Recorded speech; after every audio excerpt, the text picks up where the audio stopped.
우리가 이제 평소에는 잊고 지나다가 이제 이 명절 때가 되면 이제 가족을 생각하게 됩니다. 가족이 무엇인가. 그래서 또 모일 수 있는 분들은 이제 모이기도 하고, 요즘에 보니까 이제 많이 좀 변화가 많은 것 같아요. 우리 오늘 오다가 정장로님 만났는데 가족들이 이제 온라인으로 예배를 드렸다고 그래. 그래서 같이 모여서 예배 드리는 게 아니고 신식으로 많이 바뀌는 것 같습니다. 그래서 특히 이제 이런 때가 되면 형제들과도 잘 못 만나고 또 자녀들도 잘 못 만나요. 또 뭐 연세 많은 부모님들도 뭐 따로 사시는 분도 있지만 또 요양 안에 계시고 그래가지고 뿔뿔이 흩어져 지냅니다. 옛날에는 가족이 많아도 할아버지 할머니 뭐 엄마 아빠도 있고 뭐 자식들이 막 10명씩 되던데 그 손주들까지 다 모여서 이렇게 예배도 드리고 뭐 그렇게 하는 것이 하나의 문화고 1년 동안 기다리는 건데, 요즘에는 다들 그냥 뭐 그것이 좀 낯설고 어려운 것 같아요. 우리 반주하는 예슬이한테 시어머니한테 갔다 왔냐니까 신식 어머니라 그러는데 명절 때 오지 말고 다음 시간 될 때 한번 와라 이렇게 말씀하셨다 그래요. 옛날 같으면 있을 수 없는 일인데 이제 그렇게 많이 변한 거죠. 그래서 가족이라는 게 뭔가 하는 걸 한번 생각해 볼 시간을 가졌으면 좋겠어요. 왜냐면 이 부분이 요즘에 세월이 갈수록 좀 모호하고 뭘 어떻게 생각할지 잘 모르는 거죠. 그래서 우리는 하나님 나라에서는 하나님은 어떻게 가르치고 있나. 그래서 성경에는 간단히 말해서 뭐 네 부모를 공경하라. 그럼 이 땅에서 내가 잘 되고 장수한다. 무병장수한다. 그러는데 부모한테 잘하는 게 뭔가. 그것도 생각해보고. 또 하나님은 우리와의 관계를 또 가족 관계로 설명하셨어요. 그래서 하나님이 내가 너네 아버지다. 아버지라고 불러라. 그렇게 되어 있죠. 하나님 아버지 이렇게 부르잖아요. 그럼 우리는 하나님 자녀가 되는 거고. 또 예수님은 우리를 또 가족 관계로 얘기했는데 부부 관계로 얘기했어요. 예수님은 신랑이요 교회는 신부고 가족 관계로 얘기했단 말이에요. 그래서 이제 이 가족 관계를 어떻게 집에서도 부모 자식 간에 유지하고 또 하나님 나라에서도 그 관계를 잘 유지할 건가, 이걸 생각해 보자 그 말이죠. 그러니까 우리는 언제부턴가 나중에 잘 되면 또 잘 살게 되면 뭐 부유해지면 풍족해지면 이제 그러면 그때 부모한테도 잘하고 형제간에도 좀 잘하고 위에 있게 지내고 항상 나중으로 나중. 근데 예수님은 내일 일을 염려하지 말고 오늘 잘하는 거예요. 오늘. 근데 이걸 잘 실천을 못하죠.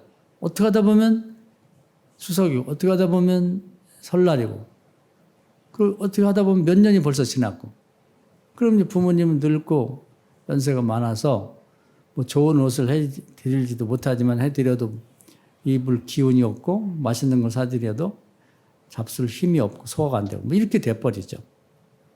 그래서 항상 지금 하라는 게 지금, 오늘, 올해 그 하나님의 뜻입니다. 그래서 이제 오늘은 하나님과 우리 관계에서 어떻게 하나님에게 잘하는지, 하나님 아버지를 어떻게 잘 모셔야 되는지. 우리 인생이라는 건 광야 생활이에요. 광야 생활. 그래서 언제 뭐 잘 되면 하겠지. 그런 잘 되는 게 별로 없는 거예요. 우리 생각에 돈 많은 뭐 이재용 씨 같은 분들은 뭐 아무 어려움 없겠지. 아니 그 사람도 광야 생활이에요. 회사가 뭐 그냥 경쟁자들하고 계속 대만의 TSMC 같은 데하고 계속 경쟁을 해서 죽기 살기로 싸워야 되고, 또 가족들도 보면 뭐 그분도 이혼하고 뭐 새로운 아내를 얻어 살고 뭐 이렇게 복잡해요. 그렇게 편안한 게 없는 거예요, 다. 그러면 뭐 정치적으로 뭐 대통령 되면은 뭐 국회의원 되면은 뭐 좋겠다.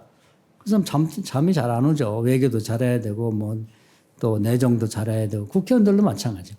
그러니까 누구 하나 모든 걱정 근심이 아무것도 없어가지고 마음껏 부모를 사랑하고 형제를 사랑하고 신앙생활을 잘할 수 있는 사람이 어느 시기가 없어요. 죽어서 다음 세상 가면 모를까. 그러니까 우리는 모두가 광야 생활을 한다. 규모가 크냐 작으냐. 교회도 광야 교회죠. 그래서 신약성경 사도행전하면 교회를 광야 교회라고 그랬단 말이에요. 뭐 큰 교회라고 뭐 아무 걱정 없냐? 많죠, 거기도. 작은 교회라고 걱정 없냐? 또 많아요. 그러니까 이 광야 시대를 가는 교회가 그 어려움에도 불구하고 어떻게 하나님 뜻대로 살 것인가? 또 가정도 다 강화를 사는 광야 길을 가는 가정이고 개인이란 말이죠. 이 세상에 아무 걱정 없고 근심 없는 저 사람은 정말 천국 같은 삶을 산다고 하는 사람이 없어요. 겉보기에만 남을 부러워해서 그런 거지. 그러면 이 광야 같은 시대를 사는 사람 어떻게 신앙생활 할 것인가? 제가 관심을 갖는 것은 일상생활에서 어떻게 하나님과 가족관계를 잘 유지하고 사느냐 하는 문제예요. 뭐 교회 와서 예배를 화려하게 하면 드리고 그냥 집에 가면 있고 이런 게 아니라 교회는 일주일 산 삶을 다 가지고 와서 하나님 앞에 보고 드리고 또 이제 다음 주에 예상되는 문제를 놓고 하나님께 응답받고 그렇게 와서 하루 쉬면서 그 보고하고 응답받고 하는 그것이고 실제 우리의 신앙생활은 매일매일 집에서 아니면 직장에서 학생들 학교에서 사는 삶 그것이 실제 삶이죠. 그러니까 오늘은 이제 사울과 요나단에 관한 얘기를 하려고 하는데요. 이 아버지와 아들이 아버지는 신앙생활이 현찮아요. 하나님이 기름 부어서 왕을 삼았는데 근데 그 아들은 훌륭합니다. 그래서 똑같은 시대를 살고 같은 왕궁에 있지만 다른 거죠. 그러니까 우리가 오늘 이 얘기를 잘 들으면서 나는 어떻게 살고 있고 어떻게 살 건가를 한번 생각해 볼 필요가 있어요. 우리가 많이 얘기하는 사울 왕이 40세에 왕이 됐습니다. 그리고 한 2년쯤 돼서 아직 이 국가의 어떤 형편도 잘 파악하지 못한 상태에서 이제 옆에 있는 블레셋 나라가 이제 그 당시에 상당히 힘 있는 나라니까 저걸 한번 싸워가지고 저 나라를 빼앗아 봐야겠다. 이렇게 되지도 않는 계획을 세우는 거예요. 근데 전쟁은 누누이 말씀하셨다면 하나님께 속한 거니까 전쟁을 일으킬 때는 하나님께 응답을 받아야 돼요. 왜냐하면 사울왕은 별거 아니에요. 진짜 왕은 하나님이시거든요.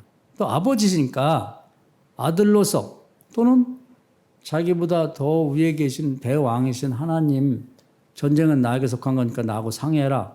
이렇게 말씀하셨으면 전쟁을 일으킬 때는 상의를 했어야죠. 응답을 받아야지. 하나님 허락을 받아야지.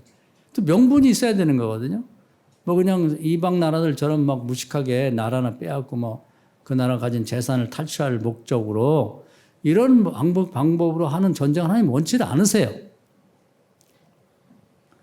그러니까 우리가 이제 가나안 땅을 정복하게 되는데 그것에서도 안 믿는 사람은 비난이 많아요. 아니 가나안 땅에 멀쩡히 살고 있는 사람을 내쫓고 하나님이 무지막지한 방법으로 다 몰아내고 이스라엘 백성이 차지하게 만들었냐. 근데 그게 아니에요. 제가 누누이 우리 새벽기 때 언급을 했습니다마는 창세기 15장에 보면 아모리 족속, 그러니까 가나안에 살고 있는 7 족속을 통틀어서 그냥 통칭 아모리 족속이라고 그래요. 그 족속들이 죄악이 관영하다는 게 죄악이 차고 넘치면 그때 그들을 몰아내고 너희가 그 땅을 찾을 거라 이렇게 돼 있거든요.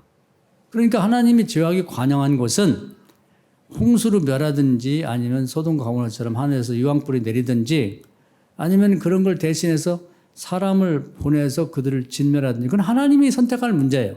근데 그들이 마땅히 죽을 만하니까 벌 받는 수단, 벌을 내린 수단으로 이스라엘 백성을 사용한 거지 죄가 없는데 멀쩡하고 착한 민족이 사는데 하나님이 공격해서 그걸 점령한 건 아니거든요. 그래서 하나님은 로마서에 보면 사람하고 다투어 이긴다. 경우 없는 짓 안 한다 이 말이에요. 하나님 왜 그러셨어요? 그럴 만한 다 이유가 있게 일을 하시는 거란 말이에요. 그러니까 사울이 만약에 블레셋을 침공해서 전쟁을 일으킨다면 하나님 앞에 그럴 만한 납득할 만한 이유가 있어야 되고 그러고 나서도 왕이 중에 왕이신 하나님께 또 아버지께 응답받고 전쟁해라. 그럼 내가 너를 도와주겠다. 이렇게 해서 전쟁을 일으켜야 되는데 이게 안 되는 거예요. 이 사울이라는 왕이라는 사람은. 그러니까 무슨 일을 하든지 하나님을 그냥 그림자 취급하는 거 하나 제껴넣어버리고 자기 멋대로 한다면 이거 안 되는 겁니다. 우리 신앙인들이 오늘 배워야 될 점이 이거예요. 작은 일부터 큰 일까지 그냥 하나님한테 상의하고 응답받고 하란 말이죠. 하나님을 무시하지 말고.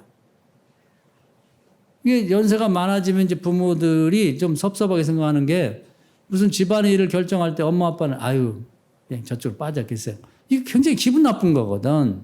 의견을 물어보고 이렇게 할 텐데 어떻게 생각하세요? 이렇게 한마디 하는 거하고 지네들끼리 웃고 떠들고 뭐 상의하고 그래서 하자는 대로 해요. 엄마가 뭘 알아요. 아버지가 늙어 요즘 시대에 돌아간지도 모르면서 이렇게 해버리면 살아있지만 죽은 목숨 같다 이 말이에요. 근데 우리는 물론 늙은 부모들은 뭐 자식들에 비해서 시대 돌아가는 게 모르니까 뭐 경험 없는 얘기도 할 수 있지만 하나님은 우리에 비해서 월등한 창조주시기 때문에 그래 소외시켜도 안 되거니와 우리가 못하는 분이 아니란 말이에요.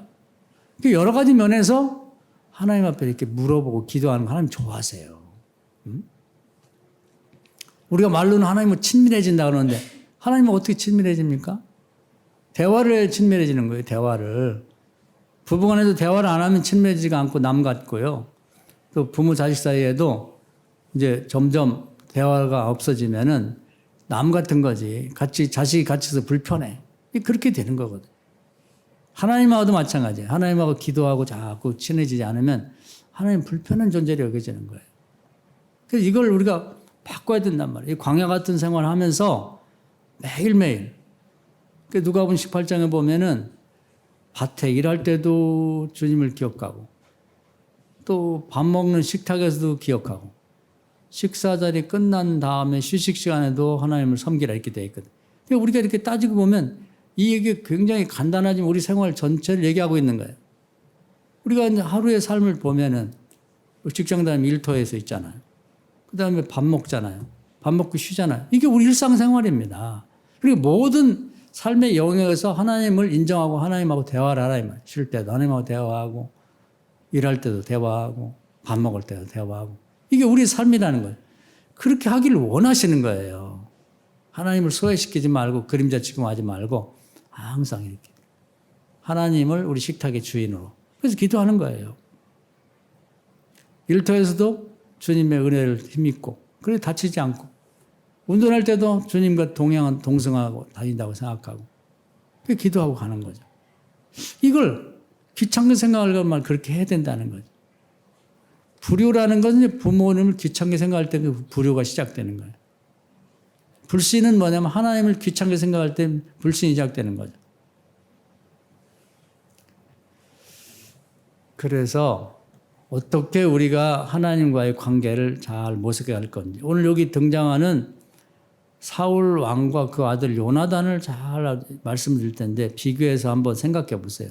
그 사울 왕은 전쟁은 하나님께 속한 거라고 그렇게 말씀을 많이 했고 또 하나님이 사울을 왕을 삼아놓은 건 아니에요. 그럼 하나님한테 물어봐야지. 그런데 왕이 된 지 2년 만에 뭘 알겠어요. 지금처럼 무슨 통신이 발전했어요. 뭐 교통이 발전했어요. 아니 백성들의 삶을 한번 돌아보기도 하고 또 신하들도 뽑았고 뭐 군대도 뽑았으면 훈련도 시키고 뭐 의견도 듣고 조직도 좀 정비를 하고 뭐 이게 돼야 되는데 아무것도 준비 안 되고 하나님한테 물어보지도 않고 전쟁을 일으켰는데 이제 군인을 모았어요. 뭐 시골에 농사 짓다가 왕이 됐으니까 뭐 가슴이 벅차기도 하겠지. 자기 집에 종들이나 또 뭐 양떼나 소떼나 몰아보던 사람이 왕도 자격이 되는 사람이 돼야 될 것 같아. 그냥 대뜸 시키니까 원래 하나님 안 시키려고 했잖아요. 근데 백성들이 뭐 그냥 울면서 우리도 이웃 나라들처럼 왕을 좀 허락해 주세요. 왕 좀 삼아줬으면 좋겠다. 그래서 사무엘 선지자가 설득을 했어요. 야 왕을 삼아서 뭐해. 내가 왕인데 나한테 필요하면 기도하면 되지. 너네가 왕을 뽑으면 왕이 그냥 왕이 되냐? 왕궁을 줘야 될 거 아니야. 누가 줘? 너네들 아들들 뽑아가지고 부역시킬 거 아니야. 국가 재정이 없으니까 봉급도 안 주고. 나라는 누가 지키냐? 너네 아들들 데려다 군대 삼을 거 아니야. 왕궁 짓고 군대 삼고 그 왕궁은 누가 먹여 살려? 세금거 될 거 아니야. 너네들 이쁜 딸들 집에서 데리고 살거나 시집 잘 보내려고 하는데 다 전국에서 예쁜 딸들은 다 모아다 궁녀 삼을 거 아니야. 그래도 왕을 삼을래. 그러거나 말거나 왕이 있으면 좋겠다고. 하나님 설득하다 그러다가 나중에 모르겠다. 너네가 그렇게 원하면 그래 응답 줄게. 그래서 왕이 생긴 거거든요. 그래서 이제 시편에 보면 이런 말씀이 있어요. 정말 하나님이 원치 않아도 막 죽겠다고 그냥 살려달라고 이제 안 그러면 막 자살한다고 이런 식으로 기도를 하면 하나님 아버지니까 주긴 준다는 거예요. 그러나 응답은 받는데 너희 영혼이 파리해진다, 약해진다는 말씀이 있어요. 이 말씀이 굉장히 중요하다고 생각해요. 하나님 맞듣지 않아도 하도 달라고 그러면 주기는 주는데 그런 식으로 이제 이 사울 왕이 세워진 거예요. 하나님 원치 않는데. 그러다 보니까 제대로 할 리가 없죠. 그래서 하나님한테 전쟁에 관해서 응답도 안 받고 또 제대로 군대를 뽑아가고 군대도 아니죠. 그냥 사람 모집한 게 나오는데 앞장 읽어보면 군인들에게 무기가 제대로 된 무기를 가진 건 자기 사울 왕하고 요나단 왕자밖에 없다는 거예요. 칼 같은 거 이제 제대로 창 같은 거. 나머지는 뭐냐면 쇠뭉치 또 쇠스랑 갈고리 이런 걸 갖고 나왔어요. 이제 농사 짓다가 양떼 키우다가 몽둥이 거기 성경에 나와요. 그런데 블레셋은 그게 아니거든요. 그 당시에 많이 발전하고 그 근동에서 우리가 역사에서 배운 철기 문명이라고 하죠. 철기 문명. 그 철을 이렇게 대장간에서 다룰 줄 알고 녹여서 그래갖고 이제 무기도 만들 줄 아는 그런 발전된 문명을 가진 나라였다고. 규모도 크고. 근데 이제 조그만 나라가 그 무기라고 생긴 건 쇠로 된 건 왕하고 왕자 하나밖에 없고 나머지는 쇠스랑 갈고리 이런 삽 갖고 이렇게 나온 이런 상태에서 전쟁을 하겠다니까 바보 아니에요? 바보. 그래가지고 이제 열심히 모았는데 오합지졸이죠. 농사 짓다 목동하다 왔는데 열심히 모은 숫자가 3,000명이야. 그 왕은 자기 좋아가지고 시골에서 골목대장이나 하다가 이렇게 자기가 모이라고 하니까 3,000명이 모이니까 기분이 업돼갖고 천하를 얻은 것 같아. 그래서 자기가 2,000명 데리고 자기 아들 요나단 제일 큰 왕자한테 1,000명 해가지고 전쟁을 나갔는데 요나단도 이제 아버지가 하자니까 마음에 안 들지만 전쟁에 나가고 요나단이 이제 블레셋의 가장 약한 수비대가 있는 곳을 쳐버렸어요. 그랬더니 난리가 난 거지. 아니 블레셋에 저것들 뭐야 갑자기. 그래고 이제 거기서도 전쟁하자는 거구나 하고 이제 군인을 모아왔는데 어마어마한 거예요. 전쟁하려면 적어도 이제 적들이 어느 정도 전력을 갖고 있는지 파악을 하고 전쟁해야 되는데 그렇게 안 한 거지. 그래가지고 보니까 블레셋은 전차가 이제 우리는 요즘 탱크나 마찬가지예요. 군인 100명보다 더 센 거 전차인데. 그러니까 말 2마리가 끄는 이제 마차죠. 전투하는 마차. 이게 3만 승이에요. 3만 승. 전차만 3만 대예요. 3만 대. 이스라엘 백성은 전차는 하나도 없고 무기도 2명밖에 없는데 3,000명이거든요.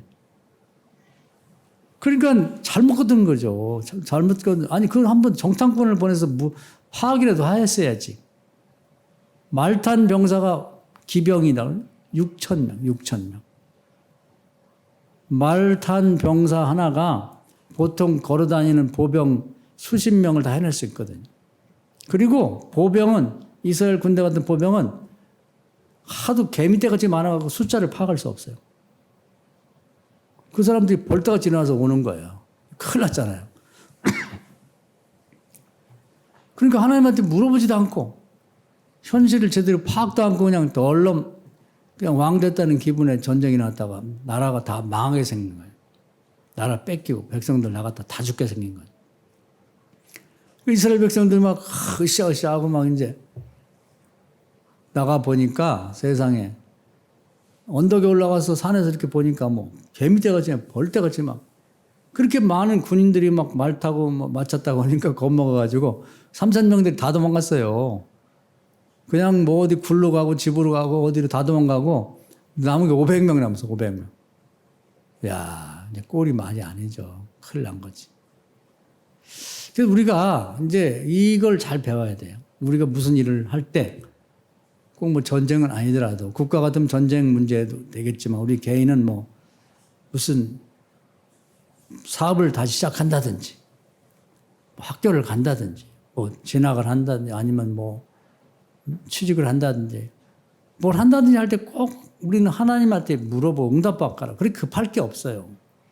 그냥 마음이 급해가지고 특히 한국 사람들은 엄청 빨리빨리 일을 좋아하니까 급하다 보니까 신앙도 급해요. 뭐 한 가지 생각나면 기도고 뭐고 다 내팽개치고 우선 시작부터 한 거예요. 일단 시작하고 그다음에 기도하자고. 이게 잘못된 거예요. 그 나라와 그 일을 먼저 구해야 하는데 응답도 안 받고. 뭘 할 때 좀 금식하고 기도도 해보고 아니면 작정 기도라도 일주일에도 정말 안 되면은 말이죠. 금식 기도 못하면 그냥 새벽 기도라도 뭔가 해보고 뭘 해야지. 아니 인생의 성패를 좌우하는 뭐 은행에서 대출 받아서 뭘 사업을 시작하고 뭐 어디 다니던 직장 그만두고 퇴직금 다 받아갖고 뭘 시작하는데 기도 응답도 안 하고 해보냐 이 말이에요. 하나님을 싹 무시하고 그냥 해서는 되겠냐 이 말이에요. 그 왕가니까 사울은 전쟁을 그렇게 하는 거고 우리 보통 왕이 아닌 집안에서는 뭘 시작할 때 꼭 이런 식으로 하거든. 이사를 가든 뭘 하든 그냥 급해. 저질러 놓고 그다음보다. 이건 순서가 바뀐 거거든요. 이게 잘못됐다는 얘기를 하는 거예요. 이 사울왕에 대해 한 짓을 대해서. 그러니까 사울왕이 이제 그때 뒤늦게 굉장히 마른 신앙생활인 것 같아. 하나님 법궤를 갖고 왔어요. 하나님 법궤 갖고 오면은 그 하나님 허락도 없이 덜렁 법궤 갖고 오면 안 되거든. 그래서 지성소에 가가지고 법궤를 전쟁터를 갖고 왔다고.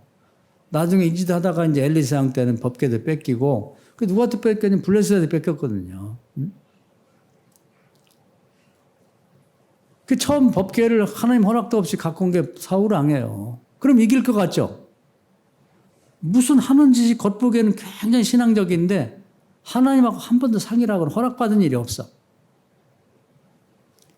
그러고도 이제 자기가 군대 3,000명 갖고 왔는데 다 도망가고 500명 나오니까 아주 간이 콩알만해졌죠. 이거 어떻게 될지 모르겠네. 전쟁 시작해놓고. 그러니까 이제 또 그때 뒤늦게 사무엘 선지자가 그 당시에 하나님의 종으로 활동했는데 거기에 보내가지고 빨리 와서 좀 제사 좀 드려야 돼. 하나님 앞에. 하나님께 응답 좀 받아달라고. 그걸 먼저 했어야지, 먼저. 뭔가를 우리도 시작할 때 좀 기도해서 응답 받고 허락 받았으면 좀 예배 드리고 이렇게 해야지. 저녁에 안 되니까 그때 예배 드리면 너무 늦었어요. 안 드리는 것만 낫지만 하나님 기뻐하지 않아. 마지못해서 하는 거. 그런데 뭐 하루가 뭐 1시간 뭐 급하고 일각여삼추 같던데 옛날에 무슨 뭐 급행열차가 있어요. 무슨 뭐 자가용이 있어요. 뭐가 있어요. 오다 보니까 늦은 거예요. 그러니까 저녁 때가 다 됐는데 백성들은 다 도망갔지. 적들은 한 발 한 발 자기를 향해서 막 공격해 오지. 그러니까 막 애간장이 타는 거예요. 그래가지고 야, 왜 이렇게 하나. 아니, 사무엘 선지자 왜 이렇게 하나. 아니, 진작에 했으면 얼마나 좋아. 그래서 사무엘을 원망하다가 이제 이렇게 말을 합니다. 야, 제사 그냥 아무나 드리면 되지. 뭐 꼭 선지자가 와야 되냐. 갖고 와. 내가 제사 드릴게. 그러고서 또 하나님하고 하나님이 허락하지 않은 제사를 드리거든요. 제사는 제사장하고 선지자만 드릴 수가 있는 거예요. 왕이 드릴 수가 없는 겁니다. 내가 왕인데 어때? 아무렇게나 하면 되지. 그리고 또 이것도 하나님 의지하고 관계없이 뜻하고 관계없이 자기가 제사를 딱 드린단 말이에요. 그러니까 하나님 받으시겠어요? 사무엘이 이제 제사 끝나자마자 도착했거든요.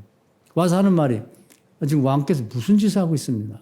이 망령된 하나님을 멸시하고 이게 무슨 짓이에요? 그러니까 이제 변명을 하는 거예요. 뭐 적들은 가까이 오고 백성들 군대는 다 도망가고 내가 부득이해서 내가 제사 드렸다. 부득이가 안 통하는 거 하나님 앞에는. 생사복은 하나님께 달렸는데 부득이가 뭐예요? 적들이 창끝을 코끝에 겨눠도 하나님이 허락하여 죽는 거예요. 할렐루야. 안 망한다니까 믿는 자는. 우리는 부득이하게 빨리빨리 하면 하나님 신앙교 기도고 뭐고 예배고 다 없애고 부득이해서 어쩔 수 하면은 하나님 도와줄 거 생각하는데 안 그래요. 믿는 자는 절대 하나님이 허락지 않으면 죽지 않아. 다치지 않아요. 망하지 않아요. 예수께서 말씀하기를 삼사 한 마리가 나무에 떨어져 팔리는 것도 하나님 허락해야 된다는데 하나님 백성이 얼마나 소중한데 한 영혼이 천하보다 더 귀하다고 하나님 여기는데 어디 누가 함부로 믿는 자를 죽여요. 믿는 자의 기업을 망하게, 믿는 자의 자녀를 죽게 망하게 어림도 없는 얘기. 하나님 자녀라는 자부심을 가지세요. 할렐루야. 하나님은 이렇게 호락호락하게 자기 자식들을, 자녀들을 내버려 또 죽게 하지 않는 거죠. 사울은 믿음이 없다 보니까 하는 짓마다 하나님하고 생각이 달라. 자기 멋대로 하는 거죠. 그래서 사무엘이 그런 얘기를 해요. 왜 그렇게 하냐. 하나님께 예배 드리고 기도 응답받게 했더라면 당신의 집안이 영원히 왕위를 유지할 텐데 오늘 하나님이 당신한테 실망해갖고 다른 사람을 뽑았다고. 하나님이 왕을 뽑아버렸어요. 누구를 뽑았냐면 다 보고 나서 영적 상황에서 이제 나이가 어리지만 다윗을 뽑았어요. 다윗을. 그래서 다윗에게 기름을 부어서 왕을 삼아놓는다. 아직 어리지만. 왕의 지위를 빼앗아 버린 거예요. 그래서 그다음부터는 꼭두가 없이 허수아비 왕이 되는 거예요.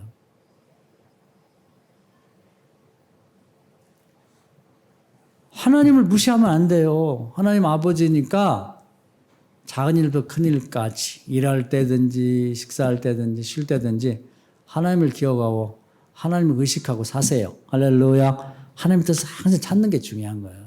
이게 광야 생활할 때 이걸 배워야 되는 거예요. 이게요. 어려울 때 배우지 않으면 풍족해지면 타락해요. 풍족해지면. 더 못 배워. 풍족해지고 믿음 없는데 풍족해지면은 그 사람 천국가 어렵습니다. 아담과 하와가 뭐 우리보다 못난 사람을 그런 게 아니에요. 너무 먹을 게 많고 그냥 뭐 아무 걱정 없다 보니까 타락한 거예요. 타락. 그래서 만나서는 안 되는데 후미진 곳에서 사탄, 하나님이 제일 싫어하는 사탄을 만나갖고 여자가 노닥거리다가 타락한 거거든요. 지금도 똑같아요. 풍족해지면 일터에 있을 여자는 남자들이 맨 어디 노는 유흥지에 가 있거든. 그러면서 거기서 문제가 터지는 거예요. 그 광야 생활은 하나님이 사랑하는 사람들이 허락하는 거예요, 사실은. 그래서 우리가 교회도 광야 교회 어렵죠. 어떤 일을 하나님께 기도하고 응답받지 않으면, 도움받지 않으면 살 수 없는 교회. 그렇게 하지 않으면 살 수 없는 가정과 개인. 그때 하나님을 하고 친해지셔야 되는 거예요. 그래서 이 광야 시대를 밀월 관계의 시대라고 말하는 광야 시대를. 하나님을 의지하고 하나님 의지하면 못 사는 시대. 죽고 못 사는 시대죠. 그래서 밀월 관계가 뭐냐면 남녀가 연애하다 결혼해서 신혼여행 갔을 때가 제일 행복한 시대. 그때 제대로 돈 한번 써보고 맛있는 거 먹고 좋은데 구경도 하고. 이제 결혼하고 이제 살림에 시작하면 돈 한 푼 쓰기 어렵죠. 그때 한번 써보는 거지. 그래서 그런 관계를 광야시대라고 하는 거예요. 그래서 지금 우리가 사는 시대가 우리 성도님들도 어렵더라도 다음에 잘 되면 그게 아니라 어려운 지금의 하나님과의 관계를 잘 맺으시고 이 어려운 때 부모님도 잘 모시고 형제관계도 잘 돌아보세요. 풍족한 때가 오지 않거니와 오면 더 멀어져요. 더 멀어져. 우리나라를 봐도 그렇잖아요. 어려울 때는 뭐 부모님하고도 관계가 좋고 형제도 다 좋았고 조카들도 그냥 다 뭐 지네끼리 사촌끼리 뭐 몰려다니는 지금 조카들 잘 이름도 잘 모르고 만나지도 않아요. 왜? 부자 되고 잘 사는 나라 같아서 그렇거든. 그러니까 지금 어렵다고 그것을 나중으로 미루지 말고 지금 하나님하고 친해지시고 지금 부모 형제들하고 친하게 지내세요. 할렐루야. 그게 하나님 뜻이란 말이지.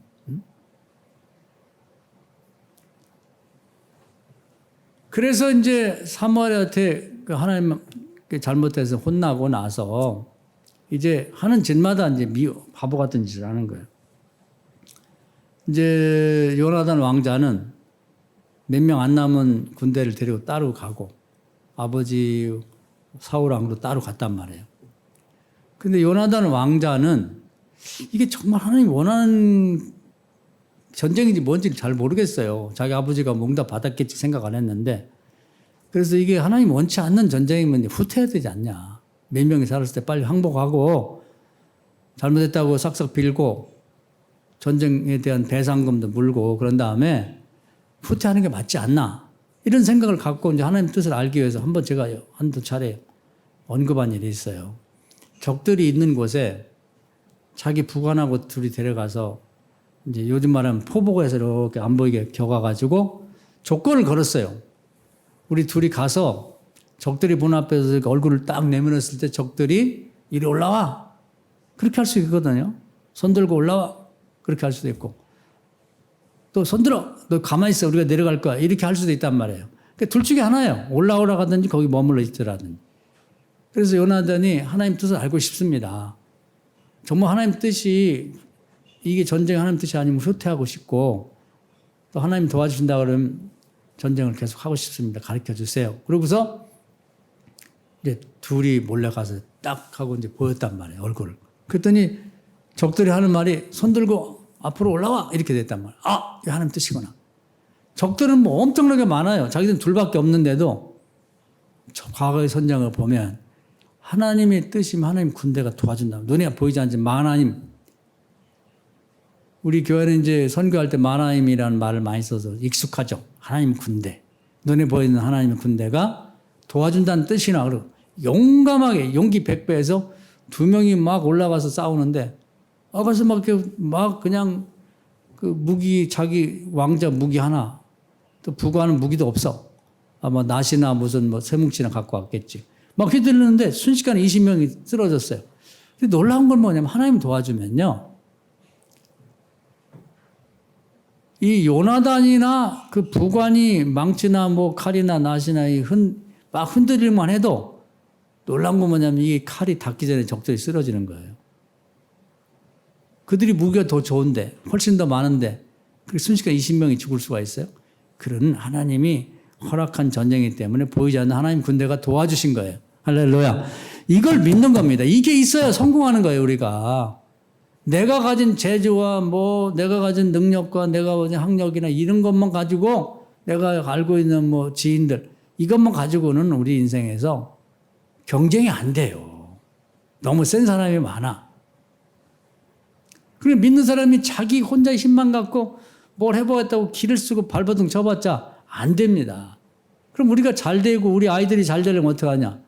하나님께 기도 응답받고 요나단처럼 하나님이 보이지 않는 도움을 받아야 되는 거예요. 그 대표적인 예가 성령의 도움인데 성령이 뭐라고 그래요? 보혜사거든. 돕는 자. 아예 도우라고 하나님이 보혜사를 도와줬어요. 우리 천사들도 히브리서에 보면 우리가 다 천국 갈 때까지 돕는 영으로 활동을 해라. 우리보다 천사가 우월하잖아요. 그런데 돌봐줘라. 우리를 돌봐줘라. 돕는 영이 또 천사예요. 그러니까 하나님이 필요하면 또 세상에 돕는 자를 붙여줘. 이 도움이 없이는 절대로 우리가 태어난 것만 가지고 성공할 수 없고 이 세상에서 원하는 걸 얻을 수가 없는 거예요. 요나단이 그걸 보여주는 거지. 20명 갖고 칼 하나 들고 나서 20명을 어떻게, 두 명이 그 많은 군대를 어떻게 해치냔 말이에요. 하나님 도와주기 시작한 거죠. 왜? 요나단은 하나님한테 물어보고 응답받고 시작하니까. 이게 중요한 거예요. 사울왕은 기도 안 하는 사람이니까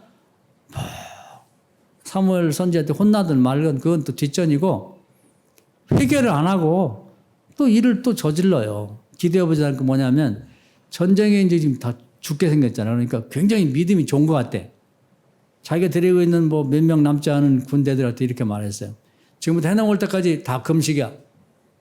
하나님 도움 받으려면 금식 기도하자. 금식 기도하는 마음으로 싸우자. 아니 전쟁 때도 잘 먹어야지.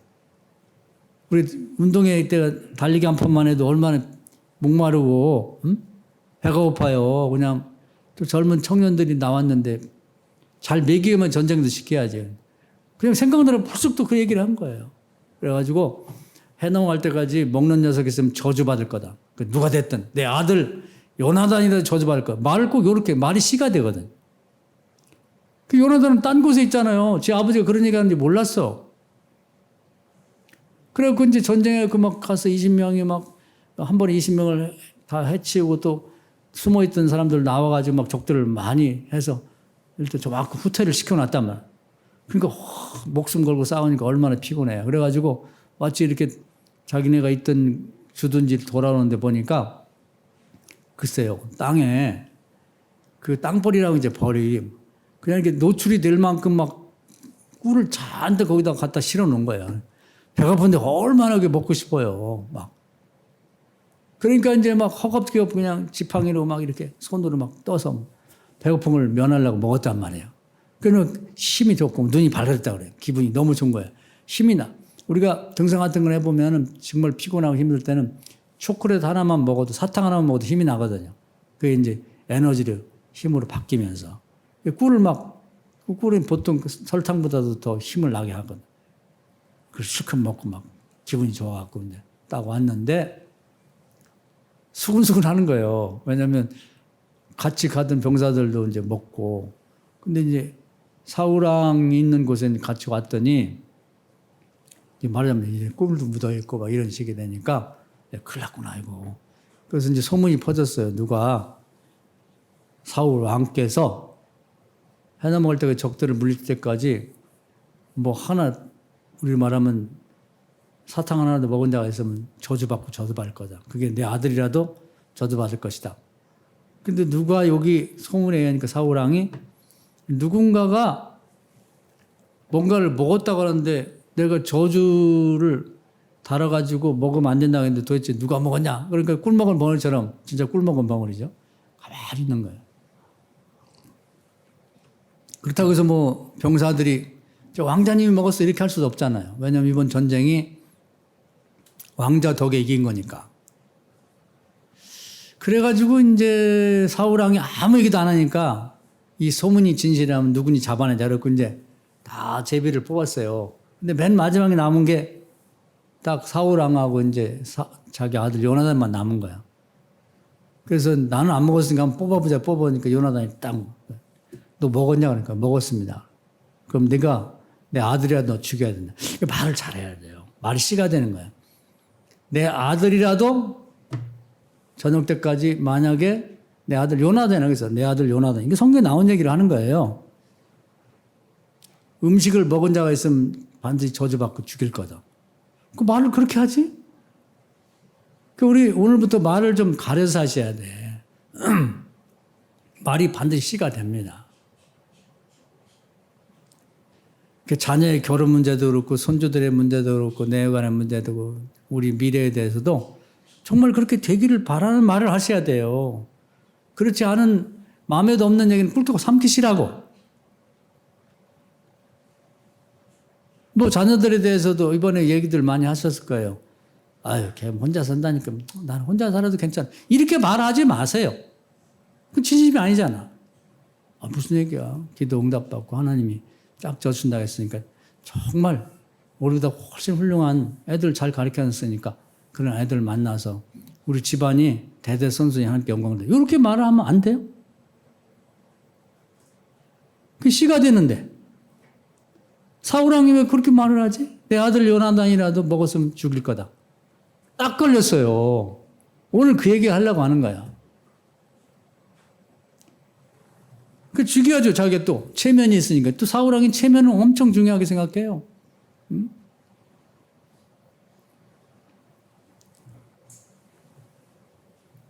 그러니까 이제 그 군사들이 다 알잖아요. 형편을.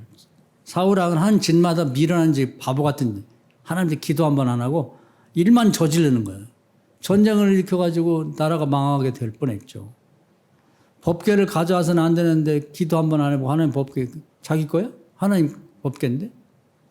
전쟁 때 가져왔죠.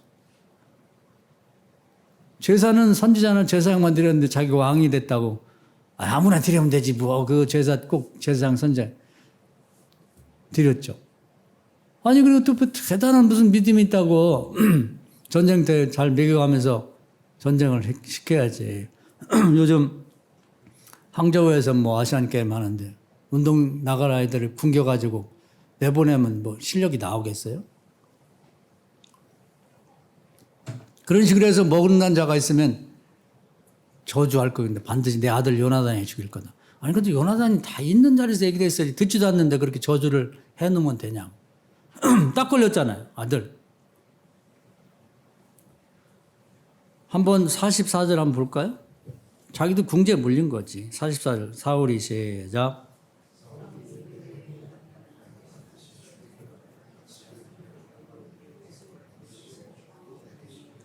아니 왜 또 자기에게 또 벌을 하나님 내리시고 그렇게 강조해 가면 이런 짓을 하면 안 되는 거예요. 그러니까 기도하지 않는 사람이 하는 짓은 겉보기에는 굉장히 신앙이 좋은 것 같아요.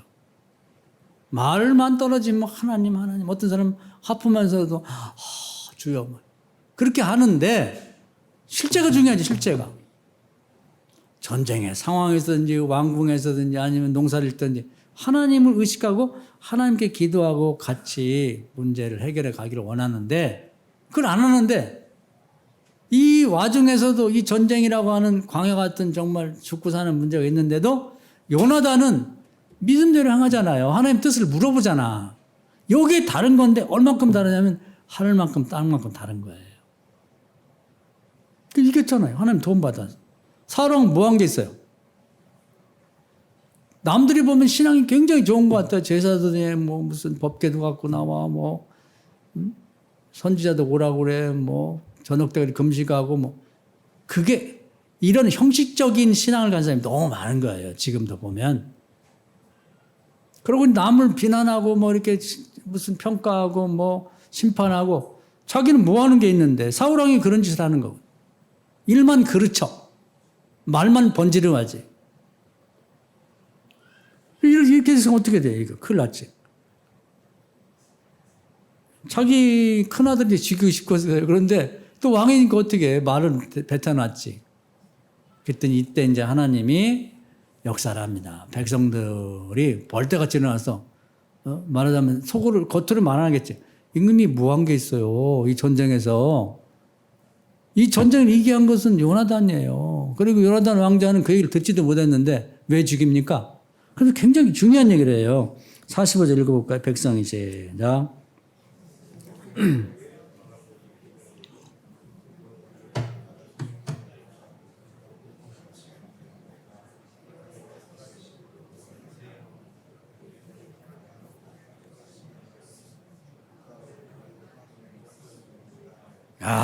감격스럽지 않아요?